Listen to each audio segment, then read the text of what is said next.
As-tu déjà eu l'impression de naviguer dans la vie, sans vraiment la contrôler? Comme si chaque décision te glissait entre les doigts.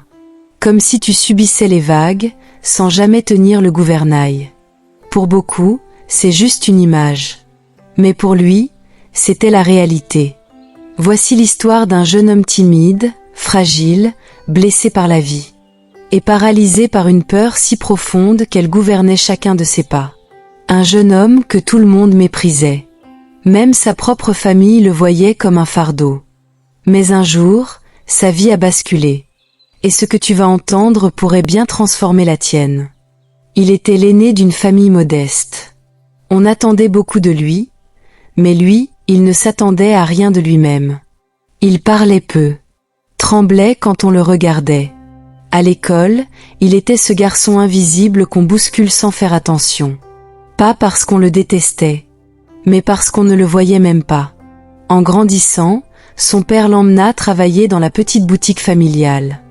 Un travail simple, servir, rendre la monnaie, accueillir les clients.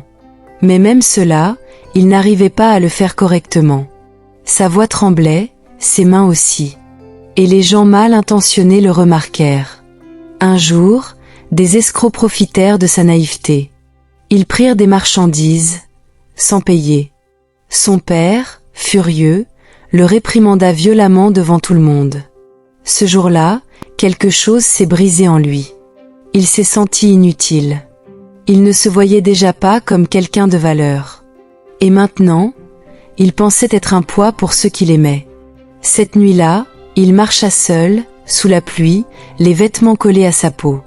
Le monde autour semblait s'effacer. Ses pensées tournaient en boucle. À quoi bon continuer? Qui ai-je déçu aujourd'hui encore? Quelle nouvelle honte demain? Il arriva au bord d'un vieux pont. Le vent soufflait fort. L'eau, en dessous, était noire, froide, silencieuse. Il leva un pied, ferma les yeux. Et soudain, une main se posa sur son épaule. Un vieil homme, aux yeux calmes et bienveillants, se tenait derrière lui. Il ne cria pas. Il ne demanda pas ce qu'il faisait. Il dit simplement « Mon fils, ta vie n'est pas censée finir aujourd'hui. Elle commence demain. » Le jeune homme éclata en sanglots. Le vieil homme le prit dans ses bras et ajouta « Si tu veux, je peux t'aider à retrouver ta force. Donne-moi 3 jours. 3 jours. 3 épreuves. 3 chances de renaître. Première épreuve, parler à 10 inconnus. Le lendemain, à la première heure, le vieil homme l'emmena au marché. Aujourd'hui, tu vas parler à 10 personnes. Pas pour vendre, pas pour demander, juste pour dire bonjour. Le jeune homme faillit refuser. Sa gorge se serrait rien qu'à l'idée. Mais il tenta. La première personne l'ignora. La deuxième le regarda bizarrement. La troisième sourit. La quatrième lui souhaita une bonne journée. Et, petit à petit, quelque chose changea. Il réalisa que les inconnus ne sont pas des juges, qu'ils ne lisent pas dans nos pensées, qu'ils ne savent rien de nos peurs. À la 10e personne, son sourire était sincère. Il n'était plus paralysé. Il avait simplement parlé. Deuxième épreuve, enseigner à des enfants. Le vieil homme l'amena ensuite dans une petite école du quartier. Tu vas leur apprendre quelque chose. N'importe quoi. Une compétence, une histoire, un jeu. Tu sais forcément quelque chose que quelqu'un ne sait pas. Le jeune homme trembla de nouveau. Il ne se sentait pas légitime. Qui était-il pour enseigner? Mais les enfants l'écoutèrent. Sans moquerie. Sans jugement. Avec l'innocence pure de ceux qui veulent apprendre. Il leur montra comment plier une feuille en forme de bateau. Et quand il les vit sourire, il comprit qu'il pouvait transmettre. Il pouvait aider. Troisième épreuve, affronter son père. C'était l'épreuve la plus terrifiante. Le vieil homme le regarda dans les yeux. Tu ne peux pas avancer tant que tu n'as pas fait la paix là où ton cœur saigne. Il entra dans la maison. Son père était assis, les bras croisés, raide, le regard dur. Le jeune homme respira profondément. et dit ces mots qu'il n'avait jamais osé prononcer. Papa, je suis désolé. J'ai peur de tout. Mais je veux devenir quelqu'un. Aide-moi, ou laisse-moi essayer. Son père resta silencieux. Puis ses yeux s'humidifièrent. Il posa sa main sur l'épaule de son fils. Je ne t'ai jamais demandé d'être parfait. Juste d'essayer. Ce jour-là, une barrière tomba. Le vieil homme revint le voir. Maintenant tu comprends. Ton ennemi n'a jamais été ta timidité, c'était la peur. La peur de décevoir. La peur de parler. La peur d'exister.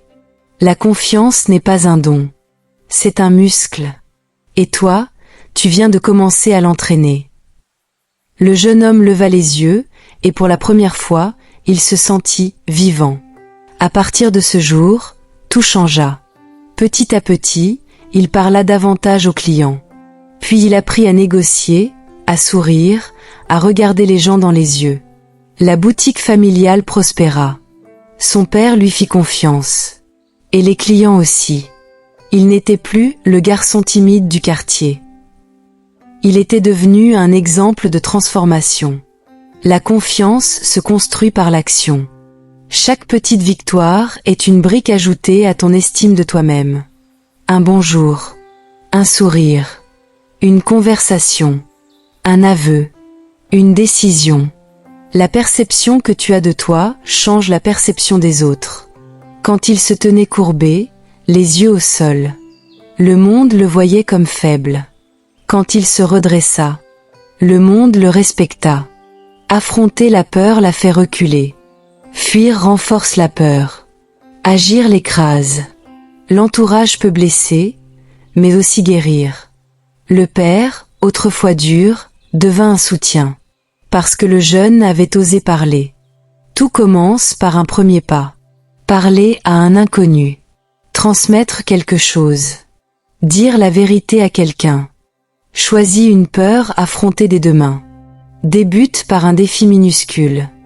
Cherche un mentor, même symbolique. Ne te juge pas trop vite. La confiance n'est pas magique, elle est construite.